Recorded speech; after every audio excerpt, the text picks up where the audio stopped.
에스겔서 14장 1절부터 23절인데 1절부터 5절까지만 이스라엘 장로 두어 사람이 나와 내 앞에 앉으니 여호와의 말씀이 내게 임하여 이르시되 인자야 이 사람들이 자기 우상을 마음에 들이며 죄악의 걸림돌을 자기 앞에 두었으니 그들이 내게 묻기를 내가 조금인들 용납하랴. 그런즉 너는 그들에게 말하여 이르라. 나 주 여호와가 말하노라. 이스라엘 족속 중에 그 우상을 마음에 들이며 죄악의 걸림돌을 자기 앞에 두고 선지자에게로 가는 모든 자에게 나 여호와가 그 우상의 수요대로 보응하리니 다 함께 이는 이스라엘 족속이 다 그 우상으로 말미암아 나를 배반하였으므로 내가 그들이 마음 먹은 대로 그들을 잡으려 함이라. 아멘. 과거에 제가 아는 한 법대생, 친하게 지내고 또 제자들이기도 하고 그랬습니다. 한 법대생 하나 하고 누군지 자세하게는 설명 못하겠고 또 인터넷 설교를 들을 수도 있으니까. 또 한 명은 의대생이에요. 전부 다 세계적인 학교, 그러니까 우리나라에 국한된 게 아니라 그 정도 학교에서 다녔던 아주 하이 레벨 중에 하이 레벨에 있는 학생들이 저에게 이메일을 보냈어요. 질문은 각각 달랐는데 제 대답은 다 같았습니다. 법대생은 저한테 이렇게 질문했어요. 목사님, 동성연애 문제를 어떻게 보십니까? 의대생은 또 저한테 이렇게 물었어요.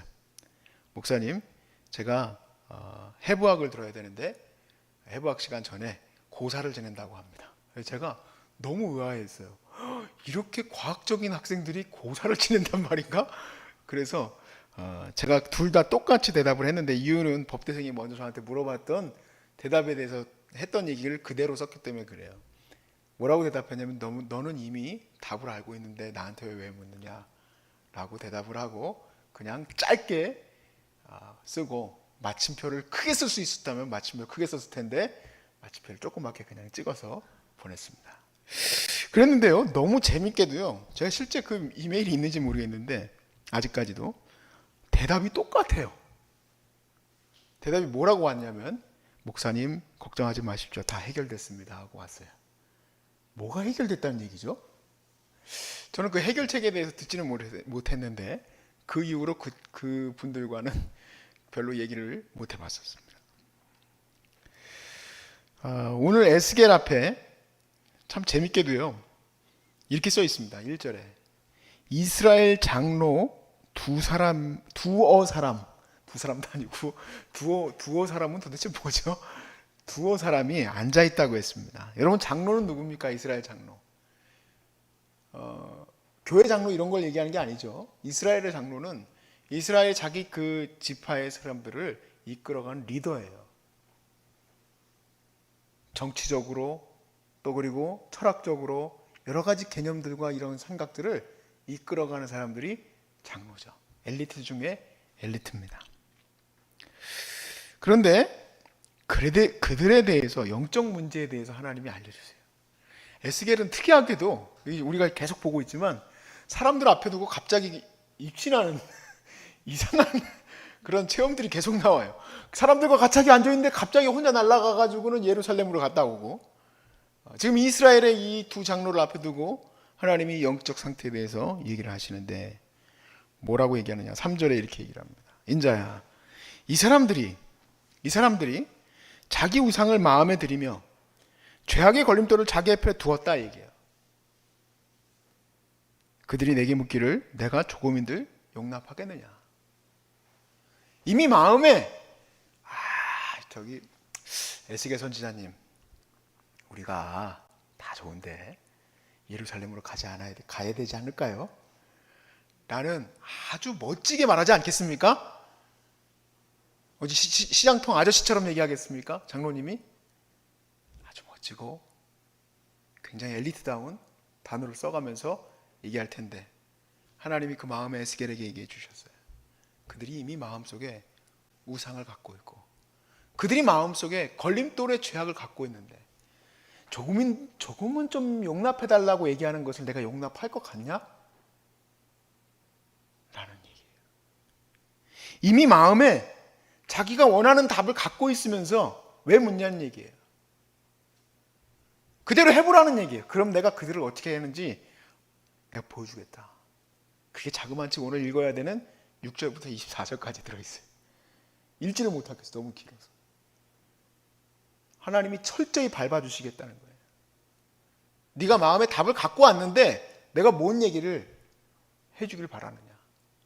네가 마음에 우상을 두고 있으면 그 숫자만큼 내가 너를 밟아주겠다. 네가 죄악을 이만큼 갖고 있다면 내가 그거에 대해서 이렇게 너에게 대답하겠다는 겁니다. 즉, 한 가지 우상이든 10가지 우상이든 네가 생각한 대로 나는 갚아줄 계획이다. 이유는 뭘까요? 이유는 더 이상 이스라엘이 미혹되지 않게 하려고. 이게 경계선이 불분명하면은 미혹돼 버리니까 경계선이 분명해야 돼요. 하나님이 이스라엘을 예루살렘으로부터 바벨론으로 옮기는 이 엄청난 작업은 순결하게 만들기 위한 작업인데 여기가 불분명하면은 어떻게 그들이 다시 돌아와서 순결하게 다시 설 수 있겠습니까? 분명하게 하겠다는 것이 하나님의 의지예요. 4절 말씀에 이렇게 얘기하십니다. 그런즉 너는 그들에게 말하여 이르라. 지금 앞에 있는 두어 장로한테 얘기하라는 거예요. 나 주 여호와가 말하노라. 이스라엘 족속 중에 그 우상을 마음에 들이며 죄악의 걸림돌을 자기 앞에 두고 선지자에게로 가는 모든 자에게 나 여호와가 그 우상의 수요대로 보응하겠다. 요즘 청년들이 제일 많이 얘기하는 문제일 수도 있습니다. 술 먹어야 됩니까? 술 마셔도 됩니까? 우리 뭐 청소년들도 마찬가지지. 담배 펴도 됩니까? 성경에 나와 있지도 않는데. 성경에 나와 있지도 않은 거 성경에는 담배가 안 나오잖아요. 성경에서 담배 얘기 읽어보신 적 있으세요? 그때는 개발이 안 됐나 보다. 우리 동양에서는 호랑이 때부터 담배를 폈는데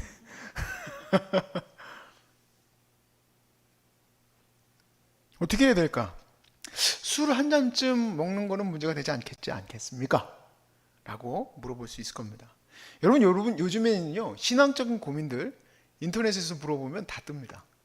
심지어 유튜브에서 아주 잘생기고 예쁜 형제자매들이 자기의 생각을 아주 멋지게 얘기해요. 동성연애 문제도 그렇고 또 나라적인 문제도 그렇고 그것도 신학적으로 막 얘기도 합니다. 그래서 제 친구 목사님 중 한 분은 제일 개탄하고 있는 게 뭐냐면 인터넷에서 신학 얘기하고 있는 게 제일 개탄한 노릇이다 라고 얘기를 해요. 제가 아마누들한테 가끔 모든 분한테는 그렇게 얘기를 못했지만 거의 또 이렇게 만나서 얘기하다 보면 제발 좀 인터넷에 있는 거 보고 그거 쫓아다니지 말고 의학적인 건 선생님에게 따르시고 자기 마음대로 의학적 결정 좀 하지 말고 의학적인 건 선생님한테 맡기고 내가 무엇을 먹고 이렇게 건강 음식 챙겨야 되는지 내가 보조적으로 해야 될 거에 대해서 연구 좀 하시지 제발 좀 뭐 항암을 해야 될지 말아야 될지 뭐 주사를 맞아야 될지 안 맞아야 될지 이런 것 좀 보지 마시라고. 전문가도 아니면서 왜 그거 가지고 이렇다 저렇다 다 결론을 내버리냐 이 얘기예요. 그거 결론 내리려면요 쉬운 얘기가 아니에요. 엄청 어려운 거예요. 신학적으로도 결론 내리는 게 그게 쉬운 얘기가 아니에요. 근데 뭘 배웠다고 막 떠들어대는데 너무너무 놀랍지 않습니까? 너무 놀라운 건 뭐냐면 여러분이 뭘 생각하시든 답은 다 있습니다. 이 세상에 뭘 생각하든 내가 이렇게 생각하는 게 정답일까 아닐까를 생각한다고 하면은 어디에서 물어보시든 다 있어요. 대답을 드릴 수가 없어. 목사들이. 왜냐하면 내가 생각하는 것과 다르게 얘기하면 이 사람은 이렇게 얘기한다는데 왜 저 목사는 저렇게 생각하나? 라고 얘기할 수 있기 때문에 그래요. 제가 최근에 제일 관심 갖고 좀 생각하는 것 중에 하나가 뭐 가피풀에서 그 강의할 수 있냐고 해가지고 그 다음부터는 계속 그거 고민하고 있는데 책도 요즘에 계속 그 책만 사다가 보고 있어요. 목사님 청년들이 결혼할 수 있도록 강의 좀 해달라고 그래가지고 제가 나 그때는 못한다 그랬었거든요. 제가 요즘에 이제 글을 쓰고 시작했어요. 왜 결혼을 안 하려고 그럴까? 여러 가지 이유가 있습니다. 뭐 경제적인 이유도 있고 여러 가지가 있지만 제가 최근 썼던 내 생각은 자유연애 때문인 것 같아요. 결혼이 과거에는 연애는 곧 결혼과 연결이 되었는데 지금은 그게 연애와 결혼이 연결이 안 돼요. 심지어 목사님들도 많이 만나보다가 결혼해 라는 얘기를 하질 않나. 선배들은 최대한 결혼을 하지 말다가 어쩔 수 없을 때 가든지 안 하는 걸 권장한다 이렇게 얘기를 해요. 그럼 어떻게 할 겁니까? 하나님께서 우리에게 식욕을 주듯이 성욕도 주셨는데 어떻게 해야 돼요? 그러니까 자유위원회가 성행하는 거예요. 크리스천 투데이지에 혼전 순결에 관련된 부분을 보니까 일반인이나 그리스도인들이나 똑같이 성적 혼탁함이 가득해요. 혼탁함이 가득해요. 막을 수 있는 길이 있습니까? 없어요. 절대 못 막아요. 어떻게 하다 이렇게 됐을까? 사실은 우리가 하나하나 풀어놨어요. 이렇게 꽁꽁 묶어놨던 그 거룩의 보따리를 풀어놓기 시작하니까 이제는 그 죄적인 영향력이 사회 전체에도 영향을 미치게 됐고 앞으로는 더 심각하게 가게 될 겁니다. 여러분, 결혼은 그렇게 쉬운 일이 아니잖아요. 결혼 다 하셨으니까 아시잖아요. 책임져야 되는 것이 있는데 요즘에는 책임 안 지고 즐길 것만 지킨다는 거예요. 앞으로는 더 심해지겠죠. 결국에는 이런 문제를 해결하는 것은 내가 이것은 이렇다라고 생각하고 하나님 말씀을 접근해서는 절대 안 된다는 거예요. 우리는 말씀 앞에 그대로 무릎 꿇어야 될 줄로 믿습니다. 하나님의 거룩 앞에 서려고 해야 돼요. 내가 내 마음속에서 생기고 있는 이런 죄성들을 허용하고 받아들여서는 절대로 안 됩니다. 여러분 보세요. 에스겔 앞에 있었던 두 장로를 가리켜서 하나님이 그 마음의 중심을 얘기하시잖아요. 그들이 우상을 이미 마음에 두었고 그들의 마음속에 걸림돌이 되는 죄악을 가지고 있다라고 얘기하시잖아요. 그들이 이미 자기들이 원하는 답을 가지고 와서는 너하고 이래라 저래라 얘기한다는 것 자체가 말이 안 된다는 얘기입니다.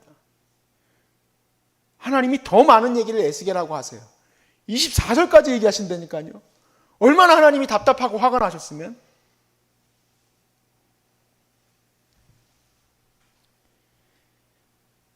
그래서 우리가요, 믿음이 더 길어지고, 하나님 주님이 지금 당장 오시면 얼마나 좋겠습니까? 지금 열심히 싸우고 있는 이 시간에.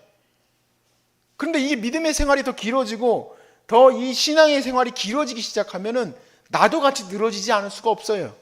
그러니까 우린 더 그럴수록 하나님의 거룩한 이 문제들, 내 삶에 들어와 있는 이 죄의 문제, 우상의 문제들이 다 주님 앞에서 다 까발려지고 우리가 온전히 깨끗함을 받을 수 있도록 주님 앞에 회개해야 될 줄로 믿습니다.